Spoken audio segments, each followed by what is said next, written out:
Hello everybody, this is AK. I'm back. So yesterday's video turned out to be a bit longer than I had planned, but I think it was worth the time and the effort, as I get the feeling that it was pretty impactful, right? Going by the comments that the video got, and also the number of views in such a short time.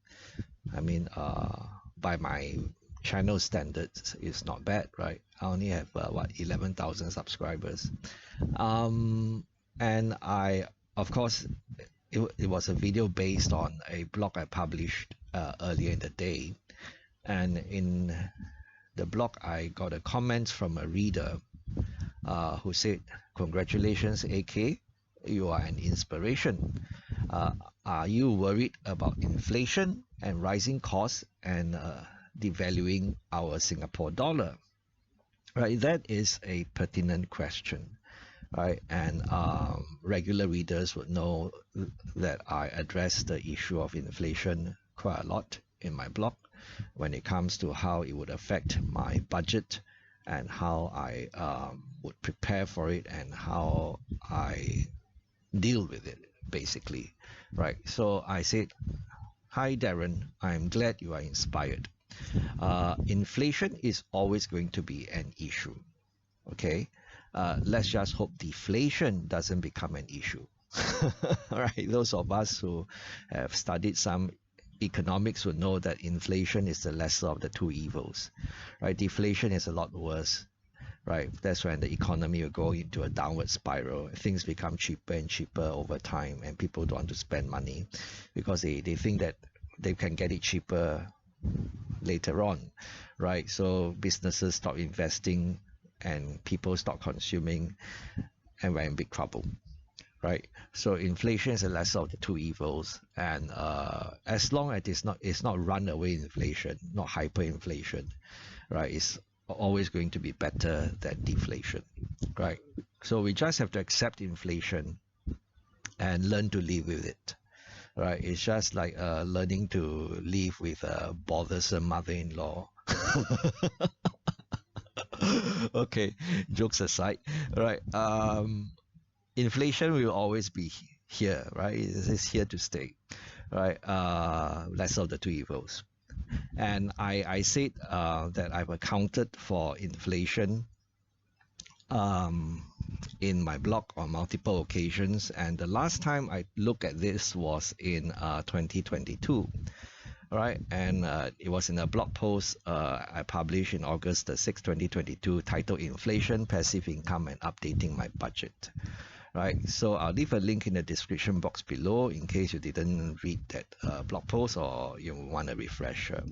Right, basically what I did was I re-look at my numbers, right? Before that blog post, I thought that $40,000 a year would be sufficient for myself, and that I also set aside $40,000 for parental support, right? But the thing is that inflation came in hot, right? And that was when USA was experiencing inflation of close to 10%. Right, that was pretty bad, right? You're talking about 10% inflation per year. That was horrible, right? And then the Fed had to rapidly hike interest rates, right? To what we see today, right? More than 5% per annum, right? So at that point, I said in 2021, my passive income was $171,000 or so, right? And it could deal with the 10% increase in inflation, right? But if that 10% increase in inflation were to persist, then yes, it would be an issue, right? So I decided that from $40,000 a year set aside for my own expenses, I would increase that to $48,000, like 20% higher, right? And also to set aside $48,000 for parental support instead of $40,000. So that happened in August 2022, right? That's almost $100,000. And I say, oh, my passive income could still deal with that figure. But if inflation were to continue at that pace, then my passive income might struggle after a few years, right? So it's good to revisit our numbers once in a while and see whether it's still valid, right? And I pointed him to another video, another blog post that I published way back in 2014, titled "To Retire by Age 45, Start with a Plan," right? And in that blog post in 2014, I crunched some numbers as to how much I would require if I were to retire by age 45, how much I would require in order to have money that would last me until age 75, right? And I factored in inflation, what I call a normalized inflation rate of 3% to arrive at a figure, right? If I were to say to be quite comfortable with $2,500 per month of spending money per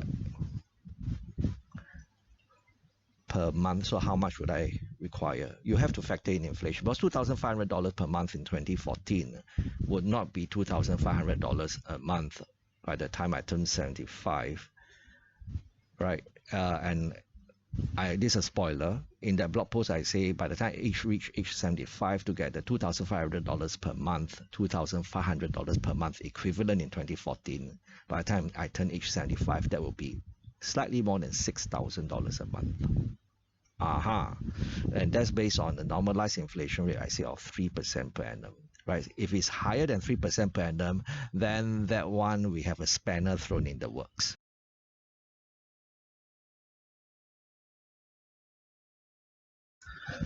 So if we were to do that exercise that I did in 2014 all over again now, we might want to factor in an inflation rate of higher than 3%, maybe 4 or 5% per year, to see how much money we would need if we want to retire by age 45, right? But for what it's worth, back in 2014, I said, the accumulated wealth required to be in my bank account to fund my retirement years from age 45 to 75 would be $1.35 million. $1.35 million. Okay, that was assuming that it's just holding cash in the bank account and I didn't have an investment portfolio, right? So it is an important exercise to do for anyone who's thinking of early retirement, right? But it's just to get a rough idea of how much money we might need, right? If we decide to have an early retirement by a certain age. And I'll leave a link in the description box below to that blog post in case you haven't read it, or if you want a refresher, if you want to crunch some numbers for your own circumstances as to how much you might need in order to retire earlier for the money to last to age 75. In fact, that's probably outdated by now as well. The life expectancy is now like 85 or 86, so we might have to factor in how much money we will need if we want to have an early retirement and have the money last us to age 85, right? But of course, I also provided a solution in the blog, in the sense that that is going to require a lot of hard saving, like to get $1 million by age 45 in order to retire by age 45. So I said the solution was to invest for income, right? And if we invest for income, we put our money to work, that will help us, give us a leg up on our journey to early retirement, right? And I'll leave a link in the description box below to another blog post on that, right, in case you're interested. Because I mean, yesterday's video got many people thinking, yesterday's blog post, got many people thinking the same thing, and they'll be wondering, how am I going to do this? So it's something I blogged about before, so I'm going to share all the 3 blog posts in the description box below, and anyone who's interested can go and have a look-see, right? So just remember that it's not a get-rich-quick scheme. That I don't believe in any get-rich-quick schemes. I think early adopters or people who got in early might make some money, but most people who get in late in get-rich-quick schemes not getting later, they'll probably end up poorer, right? So a small percentage will get rich, and a bigger percentage will become poorer. That's how most of these get rich quick schemes work. It's like black tulip, So anyway, just takes time, right? Be prudent, be patient, be pragmatic. And if AK can do it, so can you. Bye-bye.